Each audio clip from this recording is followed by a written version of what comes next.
ಜೀನಾಗೆ ಸಂಪಾದಕತ್ವದಲ್ಲಿ GMS news ಸಾಗರ ಸುತ್ತದ ಆಚೆ ಈಚೆ ಬುಧವಾರದ news ಅಪ್ಡೇಟ್ಗೆ ತಮಗೆ ಸ್ವಾಗತ. ಮುಖ್ಯಾಂಶಗಳು. ಸಾಗರದಲ್ಲಿ 100 ವರ್ಷ ಇತಿಹಾಸ ಹೊಂದಿರುವ ಮೊಹರಂ ಆಚರಣೆ. ಅಲಾಬಿ ದೇವರ ಎದುರು ಹರಕೆ ಹೊತ್ತರೆ ಇಷ್ಟಾರ್ಥ ನೆರವೇರುತ್ತದೆ ಎನ್ನುವ ನಂಬಿಕೆ. ನೂರಾರು ಭಕ್ತರಿಂದ ದೇವರಿಗೆ ಹರಕೆ ಸಮರ್ಪಣೆ. ಹರಕೆ ಹೊತ್ತವರಿಂದ ಕೆಂಡ ಹಾಯುವ ಶಾಸ್ತ್ರ.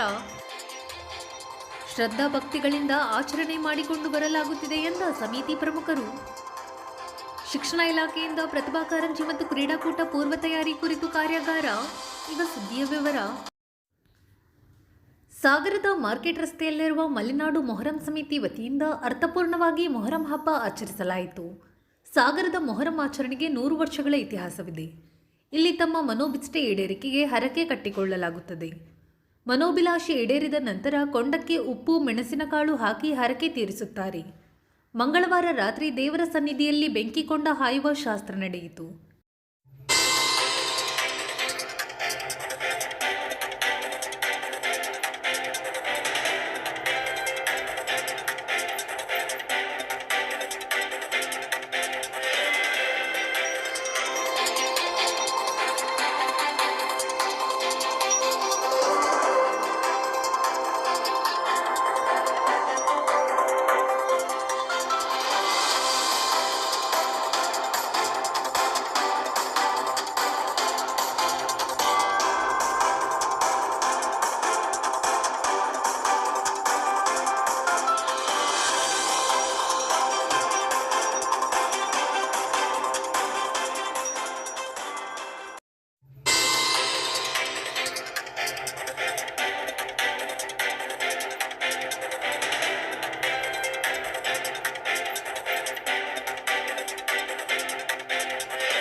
ಈ ಬಗ್ಗೆ ಸಮಿತಿಯ ಮುಖ್ಯಸ್ಥರು ಮಾತನಾಡಿ, ಮಾನಾಡು ಮಸೀದಿ ನಮ್ಮದು 1823ರಿಂದ ನಾವು ನಡೆಸ್ತಾ ಬರ್ತಾ ಇದ್ದೀವಿ. ಎಲ್ಲ ಜಾತಿ ಬಂದವರು ಸೇರಿ ಇಲ್ಲಿ ಒಂದು ಕಾರ್ಯಕ್ರಮವನ್ನು ಮಾಡ್ತೇವೆ, ಪೂಜೆ ಮಾಡಿಸ್ತಾರೆ. ಅವರ ಹರಕೆಗಳು ಏನಿದ್ರು ಇಲ್ಲಿ ಸರಿಯಾಗ್ತವೆ, ಹರಕೆಗಳನ್ನು ತೀರಿಸ್ತೇವೆ. ಹಾಗಾಗಿ ಎಲ್ಲ ಜನ ಬಂದು ಇಲ್ಲಿ ಪ್ರಸಾದವನ್ನು ಸ್ವೀಕರಿಸಿ ಮಾಡಿಕೊಂಡು ಹೋಗ್ತಾ ಇರ್ತಾರೆ. ಮತ್ತು ಇಲ್ಲಿ 9 ಗಂಟೆಯಿಂದ ಕೆಂಡ ಹೊಂದಿರ್ತದೆ. ಆ ಕೆಂಡದಲ್ಲಿ ಉಪ್ಪು ಮೆಣಸಿನಕಾಳು ಹಾಕಿ ತಮ್ಮ ಅನಿಸಿಕೆಗಳನ್ನು ಮನಸ್ಸಲ್ಲಿ ಹೇಳ್ಕೊಂಡು ತೀರಿಸ್ಕೊಳ್ತಾರೆ. ಹಾಗಾಗಿ ಒಂದು ಹಬ್ಬ ಕಾರ್ಯಕ್ರಮ ಯಶಸ್ವಿಯಾಗಿ ಕೆಂಡ ತುಳಿಯುವ ಸಮಯ ಎಷ್ಟು ಗಂಟೆ? ಕೆಂಡ ತುಳಿಯುವ ಸಮಯ ರಾತ್ರಿ 11 ಗಂಟೆಯಿಂದ ಬೆಳಗಿನ ಜಾವ 4:30 ತನಕ ತುಳಿತೀವಿ. ಅದರಲ್ಲಿ ವಿವಿಧ ಕಾರ್ಯಕ್ರಮಗಳು ಇರ್ತವೆ. 4:30ಗೆ ಮತ್ತು ನಾವು ಮೆರವಣಿಗೆ ಕರ್ಕೊಂಡು ಹೋಗ್ತೀವಿ. ಮಕ್ಕಳಲ್ಲಿರುವ ಪ್ರತಿಭಾ ಪ್ರದರ್ಶನಕ್ಕೆ ಪ್ರತಿಭಾ ಕಾರಂಜಿ ಮತ್ತು ಕ್ರೀಡಾಕೂಟ ಸೂಕ್ತ ಅವಕಾಶ ಒದಗಿಸಿಕೊಡುತ್ತದೆ ಎಂದು ಕ್ಷೇತ್ರ ಶಿಕ್ಷಣಾಧಿಕಾರಿ ಪರಶುರಾಮಪ್ಪ ತಿಳಿಸಿದರು. ಸಾಗರದ ಶಿವಲಿಂಗಪ್ಪ ಪ್ರೌಢಶಾಲೆಯಲ್ಲಿ ಮಂಗಳವಾರ ಶಿಕ್ಷಣ ಇಲಾಖೆ ವತಿಯಿಂದ ಏರ್ಪಡಿಸಿದ್ದ ಪ್ರತಿಭಾ ಕಾರಂಜಿ ಮತ್ತು ಕ್ರೀಡಾಕೂಟ ಪೂರ್ವ ತರಬೇತಿ ಕಾರ್ಯಾಗಾರ ಉದ್ಘಾಟಿಸಿ ಅವರು ಮಾತನಾಡುತ್ತಿದ್ದರು. ಕಳೆದ ವರ್ಷದ ನಮ್ಮ ಸ್ಪರ್ಧೆಗಳು ಯಾವ ರೀತಿ ನಡೆದಿದ್ದಾವೆ ಅನ್ನೋದು ನಮ್ಮ ಕಣ್ಮುಂದೆ ಇದೆ.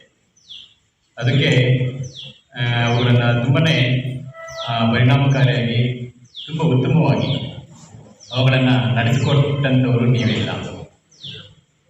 ಯಾವುದೇ ಒಂದು ಇಂಥ ಕಾರ್ಯಕ್ರಮ ಕೇವಲ ನಮ್ಮ ಇಲಾಖೆಯ ವ್ಯಾಪ್ತಿಗೆ ಸೀಮಿತವಾಗಿ ಉಳಿಯೋದಿಲ್ಲ. ಅದರ ಯಶಸ್ಸು, ಅದರ ಫೈಲೂರು, ಅದಕ್ಕೆ ತನ್ನದೇ ಆಗಿರುವಂಥ ಪರಿಣಾಮಗಳು ಉಂಟು. ಅದು ಸಾರ್ವಜನಿಕರನ್ನು ತಲುಪುತ್ತೆ, ಸೊಸೈಟಿಗೆ ಒಂದು ಮೆಸೇಜನ್ನು ಹೇಳುತ್ತೆ.